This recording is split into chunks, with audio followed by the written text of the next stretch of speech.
Ma, tama ka nga pala. Tama lahat ng mga sinabi mo sa akin noon. Mga payo, mga pangaral na pinabaon mo ngayon.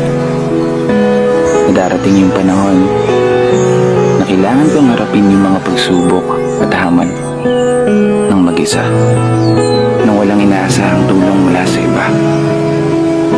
Salubungin ang hampas ng alon at tatagan ng mga paa, at palaging ipaalala sa sarili ang salitang, kaya ko pa. Oo, kaya ko to. Gaya ng palaging sinasambit mo. Simula nung nasa sinapupunan pa lamang hanggang ako'y karga mo. Pinapakain, nililiguan, pinapatulog gamit ang iyong tinig. Paborito kong himig habang mga mata mo'y nakatitig. Hanggang sa nagkaisip